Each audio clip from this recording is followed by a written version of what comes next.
আসসালামু আলাইকুম সুপ্রিয় দর্শক, কেমন আছেন সবাই? আশা করছি সকলে ভালো আছেন। আজকের ভিডিওতে আমরা ওমান সম্পর্কিত কিছু গুরুত্বপূর্ণ আপডেট তথ্য আপনাদেরকে দেওয়ার চেষ্টা করব।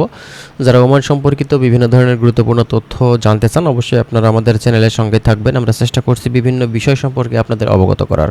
চলুন তাহলে কথা না বাড়িয়ে ওমানের সর্বশেষ ভিসার আপডেট পরিস্থিতি কী আছে আমরা সেটা জেনে নিই। কারণ আমাদের কাছে অনেক প্রবাসী ভাই আছেন এবং বাংলাদেশ থেকে নতুন যারা ওমানে ঢুকতে চাচ্ছেন তারাও কিন্তু আমাদের কাছে অনেকেই জিজ্ঞাসা করেছেন যে ভাই আমি ওমানে ঢুকতে চাচ্ছি, ওমানের নাকি রিসেন্টলি ভালো সুখবর বা নিউজ পাওয়া যাচ্ছে, তো আদৌ আসলে বর্তমান পরিস্থিতি কি যদি একটু জানাতেন। তো আজকের ভিডিওটি বেশ গুরুত্বপূর্ণ। নতুন যারা আসবেন ওমান সম্পর্কে জানতে অবশ্যই আমাদের চ্যানেলটি আপনারা সাবস্ক্রাইব করে রাখবেন এবং কী ব্যাপারে জানতে চাচ্ছেন সেটা অবশ্যই আপনারা কমেন্ট করবেন। প্রথমত আপনাদেরকে বলি যে দেখেন, এই মিডল ইস্টের ছোট্ট দেশ ওমান সম্পর্কে আসলে জানার কিন্তু শেষ নেই। দীর্ঘদিন থেকে ওমানের ভিসা বন্ধ হয়ে আছে। আমরা তাকিয়ে আছি ওমানের ভিসাটা আসলে কবে নাগাদ খুলবে বা কবে নাগাদ খুলতে পারে।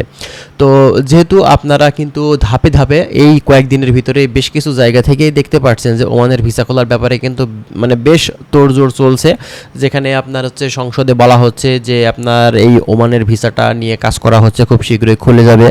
যেখানে আপনার হচ্ছে আমাদের ওমানে অবস্থানরত বাংলাদেশের যিনি এম্বাসিতে যারা কাজ করে থাকে মূলত তারা সেখান থেকে সরাসরি বলছে ওমানের ভিসা খুব শীঘ্রই ওপেন হচ্ছে, এ বিষয়ে কোনো সন্দেহ নেই। তো এক্ষেত্রে আমাদের কিন্তু মনের ভিতরে সন্দেহ বা আমাদের ভিতরে যে আশার যে আলোটা সেটা হয়তো আমরা আবারও পেতে পারি এবং সন্দেহ থাকার কোনো কারণ নেই। তো ওমানের ভিসার ব্যাপারে যে ব্যাপারটা আমাদের কাছে আছে, সর্বশেষ আপডেট পরিস্থিতি বলতে গেলে যে ওমানের ভিসা কিন্তু খুব শীঘ্রই খুলছে, এ ব্যাপারে আপনারা শিওর থাকতে পারেন। এবং ওমানের ভিসা খুলে দিলে আমাদের থেকে কিন্তু ওমানিদেরই উপকারটা আরও বেশি হবে, কারণ বাংলাদেশি কর্মী তারা কিন্তু খুবই কম রেটে পেয়ে থাকে। বাংলাদেশি কর্মীরা সেখানে গিয়ে কিন্তু স্বল্প খরচে বা স্বল্প বেতনে তারা কিন্তু সেখানে কাজ করে থাকে। এ কারণেই আপনার বাংলাদেশি কর্মীদের চাহিদা কিন্তু অনেক বেশি হয়ে থাকে এবং এরই পাশাপাশি বাংলাদেশি কর্মীদের কিন্তু অনেক সুনাম সেখানে আছে কাজের মূলত দক্ষতার উপরে, এবং আপনার বাংলাদেশিরা অনেক পরিশ্রমী সে কারণে। এবং এরই পাশাপাশি এই ওমান দেশটিতে বিভিন্ন সেক্টরে বিভিন্ন কোম্পানিতে কিন্তু প্রচুর পরিমাণে কর্মী সংকট বর্তমানে দীর্ঘদিন থেকেই কিন্তু আসলে ওমানের ভিসা বন্ধ হয়ে আছে বিধায় এই সংকটটা তৈরি হয়েছে। তো বাংলাদেশ থেকে আমরা খুব শীঘ্রই ওমানের ভিসা নিয়ে ওমান দেশটিতে যেতে পারবো, সেটা নিয়ে আমরা আশাবাদী এবং সেই ব্যাপারটা আপনারা কিন্তু খুব শীঘ্রই দেখতে পারবেন, ঠিক আছে।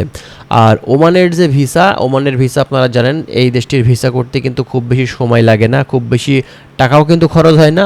যদিও আপনার এটা এজেন্সিরা সিন্ডিকেট করে আসলে খরচটা বেশি নিয়ে থাকে বিভিন্ন ক্লায়েন্টের থেকে, তবে আপনারা অবশ্যই চেষ্টা করবেন একটু কম রেটের ভিতরে যাওয়ার, কারণ এখানে কিন্তু লক্ষ লক্ষ টাকা ইনকাম হয় না মাসে যে আপনি সেখানে গিয়ে লক্ষ লক্ষ টাকা ইনকাম করবেন আপনার টাকাটা কিন্তু পুষিয়ে যাবে, ব্যাপারটা কিন্তু এমন না, ঠিক আছে।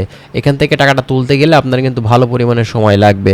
তো ওমান দেশটিতে যাওয়ার খরচ সম্পর্কে আমরা বিগত দিনগুলোতে আপনাদেরকে জানিয়েছি এবং সামনে নতুন ভিসা ওপেন করলে আমরা সে ব্যাপারে নিয়েও কিন্তু কথা বলবো, আবার পুনরায় কেমন টাকা আপনাদের খরচ লাগতে পারে। তো যাই হোক, আরও বিস্তারিত জানতে অবশ্যই আপনারা আমাদের চ্যানেলের সঙ্গেই থাকবেন। আমরা চেষ্টা করছি বিভিন্ন বিষয় সম্পর্কে আপনাদের অবগত করার। ভালো থাকবেন, আল্লাহ হাফেজ।